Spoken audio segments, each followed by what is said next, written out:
Finding Your Elements by Razgriz S57. Prologue.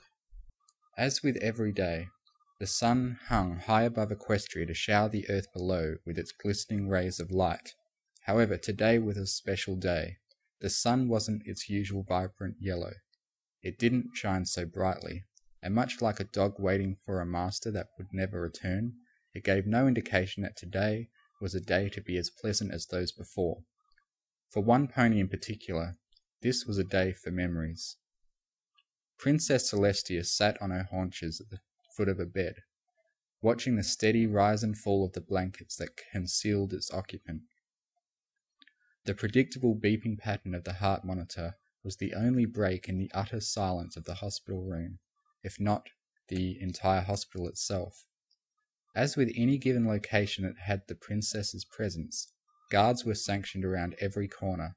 Their stony glares only stressed the other patients and faculty, the sign that today were to be a quiet one.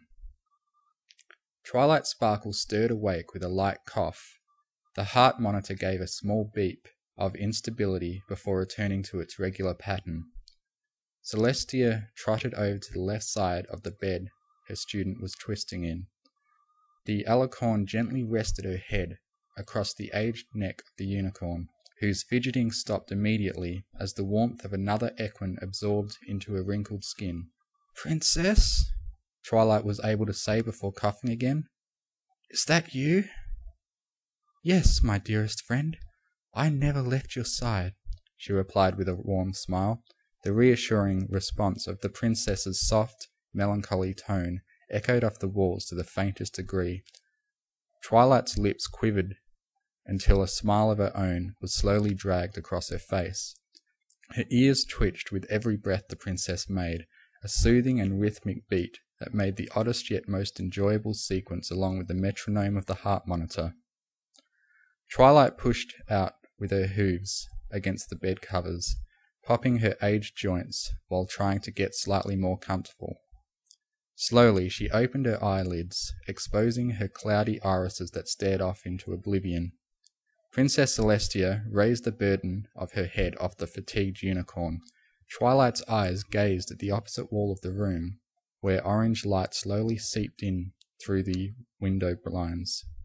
Celestia smiled that she was able to grace the elderly unicorn with her presence twice at the same time.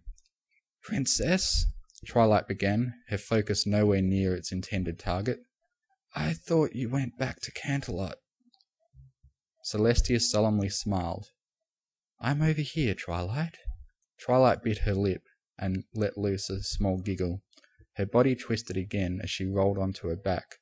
Her head slowly tilted around to the other side of the room, and upon success was met with the warming affection of Celestia's nuzzle. "Oops," Twilight chuckled. "Forgive me for that." The unicorn's eyes drifted aimlessly, trying to zero in on to Celestia's position, but to no avail. This only saddened the princess. "There's no need to be ashamed," Celestia cooed as she lifted her head high again.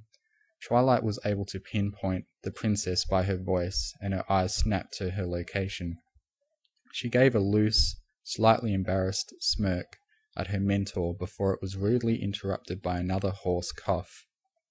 The sight dismayed Celestia, but nonetheless she brought herself to smile. "Even in your current state, you aim to keep eye contact," she snickered quietly. "Such formality should not be a concern to you, Twilight." The elderly unicorn giggled. "If I didn't look some pony in the eye, how would they know I was talking to them?" Celestia brought a hoof up and brushed it through Twilight's faded mane. "Any pony can tell when you're the one talking to them."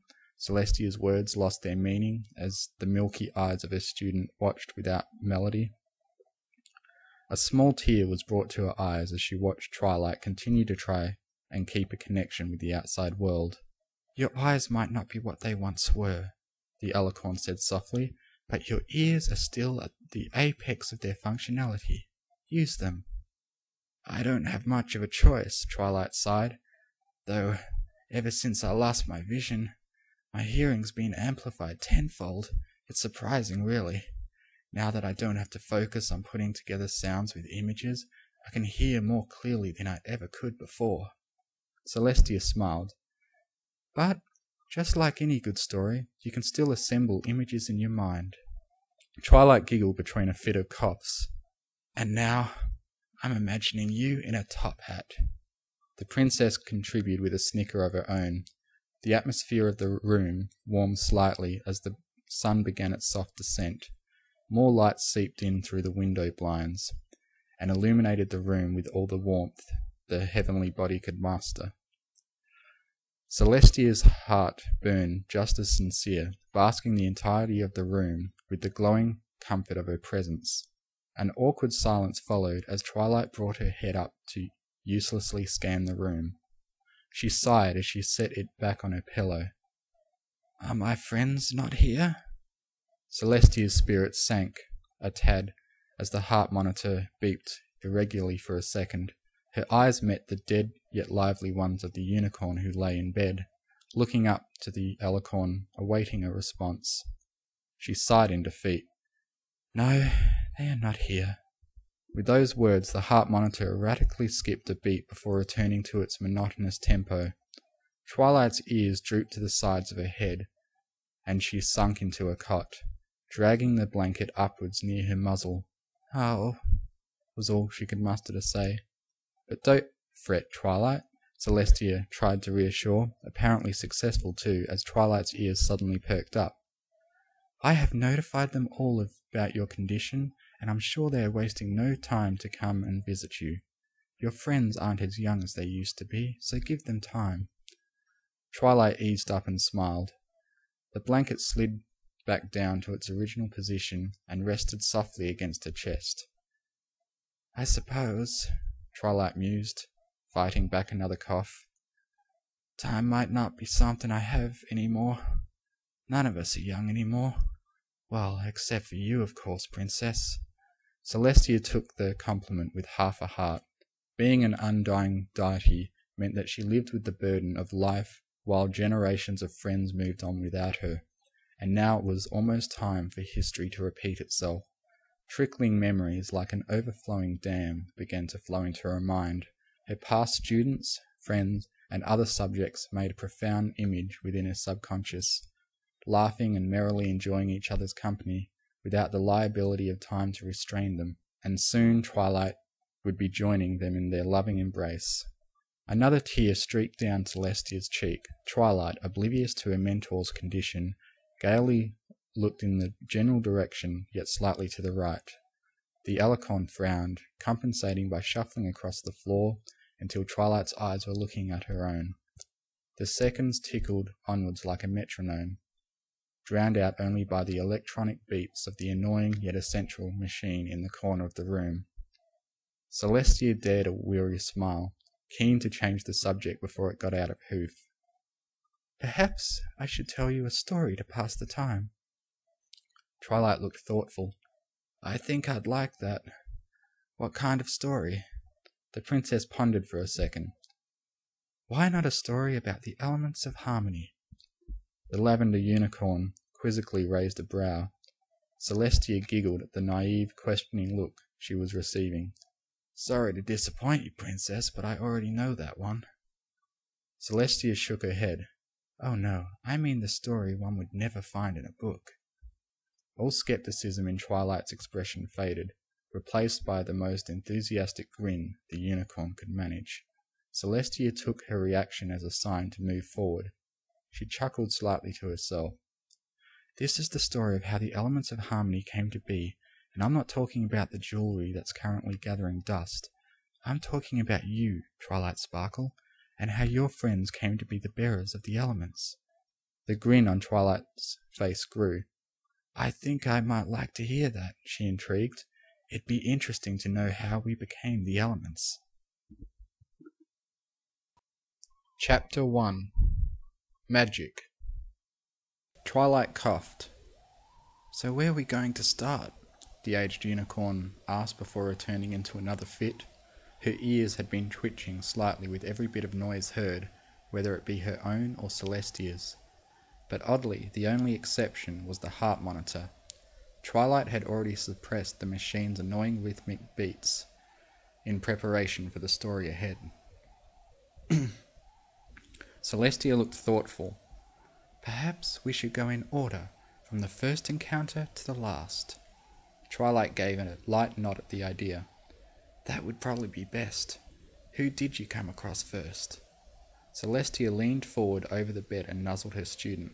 The heart monitor spiked for an instant before it returned to its ever-annoying metronome-like state. The unicorn smiled as she got her silent answer, and tried to return the gesture. She awkwardly missed Celestia's, and instead aimed straight for the alicorn's withers. But the alicorn compensated, and moved accordingly. Let's start with magic, Celestia whispered. Twilight's ears flicked in agreement. It was roughly 11 in the morning.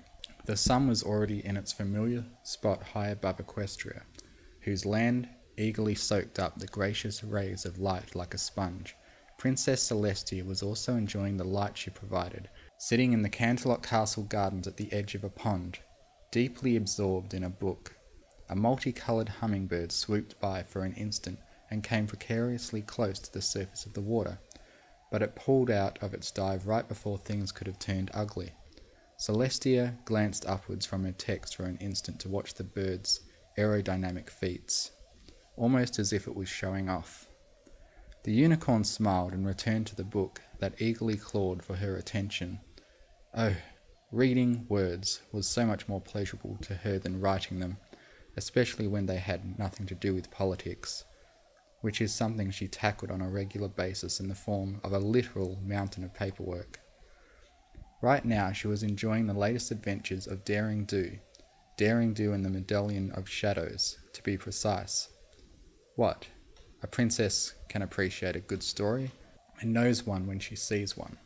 The reckless and unorthodox methods the Pegasus utilizes are often ones of hilarity, getting in and out of stomach-churning situations that simply couldn't be made up.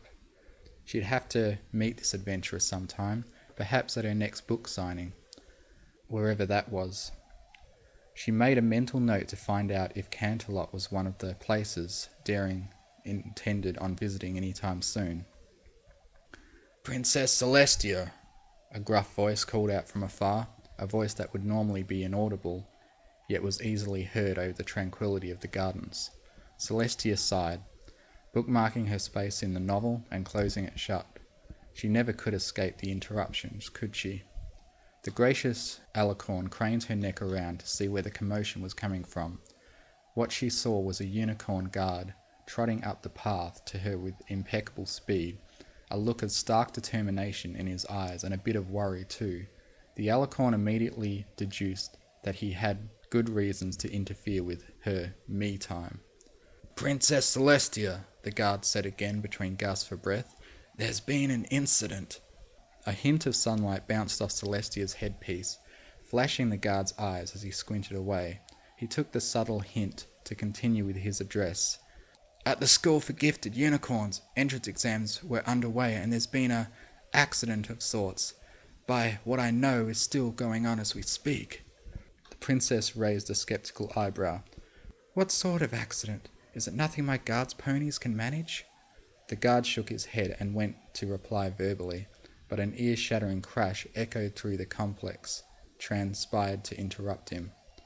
The two equines stared at each other in stock confusion before they craned their necks around to the source of the noise, the School for Gifted Unicorns, of which happened to be sporting a rather dismal new look. However, the gaping hole in the roof provided an excellent source for the dragon to stick its head out from. Arcane bolts of raw, unabridged magic streaked haphazardly out of the blown-out windows of the building, threatening to do nothing short of chaos to whatever they touched. One of the bolts happened to strike the pond in front of them, turning it into vanilla pudding. I see your point, Celestia grimaced. The guard awkwardly backed away, gave a salute and trotted off in the direction of the school to assist in any way possible. Heaving a sigh, the princess's horn shone a bright turquoise that teleported her book away for a later read. Her horn continued to intensify until it was flaring like a light bulb, just enough to teleport herself, and in a flash she disappeared from the gardens and re-emerged right outside the door of the classroom, sprouting so much bedlam. Something hit her she hadn't felt before in 1,000 years. Fear. It was too early for Nightmare Moon's return, but had Discord escaped from his stone tomb? If so, she was drastically unprepared to face the Draconicus. But whoever was inside was currently at his mercy, and mercy wasn't something Discord fondly gave. Celestia went to kick down the classroom door when it got enveloped with an aura of purple magic, turning into yesterday's newspaper. Another pang hit her heart when she realized that could have been her if she was a second early. The Alicorn, however, followed through with her kick, sending issues of Equestria Daily everywhere. Straight out of the cloud of paper, another bolt of magic hissed by, dangerously close to her neck, turning the wall behind into a giant mural dedicated to cheese. Celestia shuddered and trotted inside to make out the situation. The room was an utter sense of chaos. 2 out-of-place potted plants were off to the side. The teachers that had been judging the students' performance were hanging near the ceiling, and the dragon awkwardly stood near the centre of the room, mindless to the spectacle. And at the epicenter of it all was a lavender filly. Celestia was hit with a mix of emotions: relief that it wasn't the deity of chaos, concern over the filly who was completely enveloped in magic, and half-hearted joy as seeing the filly herself was the source of the unabated energy. The unicorn, overwhelmed with the amount of magic flowing straight out of her horn, so much that along with the random magical arcs and the masterfully difficult art of self-levitation she seemed to have no apparent problem with, her eyes flooded with a vivid, pure white. This had to be the sign Celestia had been waiting for, the element that would signal all the others, and it was quite convenient that it had found her, albeit troublesome considering the current circumstances. Celestia took a step forward, fortunately missing the floor tile to the left that had just turned into a bear trap. The Alicorn thought if it would be better to fly the short distance to the convulsing filly rather than walk. However, that thought never crossed her mind, as another whirl of magic cracked overhead like a whip, turning the air it sliced, and the eventual picture hanging on the wall, into confetti. Things were seriously getting out of hoof, so Celestia teleported again, this time right behind the filly. The amount of magic the lavender unicorn was producing was staggering. That much was already obvious, but from such a close distance away, it more profound and far beyond comprehension. Even though concerned, Celestia couldn't help but be impressed by what she was seeing. Acting fast, she lifted a hoof and glanced at its underside. A small black gem began to form at the base, and Celestia gently pushed it down on the unicorn's withers. The uncontrolled energy the unicorn was exerting slowly began to funnel into the gem. The filly, still floating, glanced up at Celestia's omnipotent smile. In a flash of light, the unicorn's magic ceased, cancelling out everything she had inadvertently done. The teachers fell into a heap on the floor. The dragon returned to its infant state. The newspapers reverted back to the shape of a shattered door, and the potted plants changed into 2 very confused unicorns, probably the filly's parents. The student-to-be landed on her rump with a resounding thud. Her pupils returned to her eyes before they expanded wide in shock at what she had done. Celestia chuckled softly as she studied the gem she still held in her hoof, the one that was now pulsating a beautiful magenta colour. She hid it away in her mane for later, and her movement stole the attention of the unicorn on the ground. The youngling gasped when she realized the princess was standing right behind her. Celestia could only smile. Twilight Sparkle. That was her name, right? Oh, I'm so sorry. She was quick to apologize. Her eyes solemnly glanced away to the floor. I didn't mean... Celestia interrupted. There was no need for the filly to feel worse than she already did. You have a very special gift, the unicorn complimented. Twilight stopped trying to come up with an excuse and snapped her attention back to the princess. Celestia continued. I don't think I've ever come across a unicorn with your raw abilities. Huh? was all Twilight could say. But you need to learn to tame those abilities through focused study, she added. Huh? Twilight gasped again. Celestia giggled a bit louder than intended. There was no way she could just let the element of magic pass straight through her hooves with an opportunity like this. Twilight Sparkle, I'd like to make you my own personal protege here at the school. Huh? Twilight gawked, practically unhinging her jaw. The princess snickered. If she was in the filly's position, she would probably react the same way. She brought her eyes down to level with Twilight's. Well? Celestia noticed off in the far corner the teachers were eagerly pushing her forward, thankful to take the burden of the potential danger off their backs. In the opposite corner, the two unicorns, definitely Twilight's parents, feverishly urged their daughter to accept. Yes! Twilight squealed in joy, leaping into the air, only to punctuate the enormous grin on her face. And that's the day I got my cutie mark, Twilight added. Celestia tilted her head. Twilight, who's the one telling the story? She teased gently. A warm smile plastered across her face. The aged mare in question sheepishly grinned and turned away from her mentor, tempted to bury her face into the deepest crevices of her pillow. If it was an indication, her cheeks turned a deep red that was easily presentable through the fading shade of her purple coat. Oops, I didn't mean to interrupt, she said before succumbing to another fit of coughs. Celestia continued to smile as she brought up a hoof again, once more sweeping it through the mare's mane. There's nothing to be embarrassed about, she whispered softly, yet it sounded so loud the entire hospital could have heard it. Save the regular interruptions of the heart monitor's beeps, the room was so quiet, even their breathing made a prominent impact on their ears. After all, this is your story. You probably know what happens next anyway, the princess added. Twilight giggled and spun around, in bed again, her foggy pupils somehow making contact with the alicorns upon her first attempt. Yeah, I think I do, she whispered back. After teaching me for so long, you cleverly sent me to Ponyville all those years ago to discover the magic of friendship. It was the greatest gift I ever received. Princess Celestia thought for a second. While we're slightly on the topic, do you know what your cutie mark symbolizes? Much to the alicorn's amusement, Twilight questionably stared at her with glass eyes.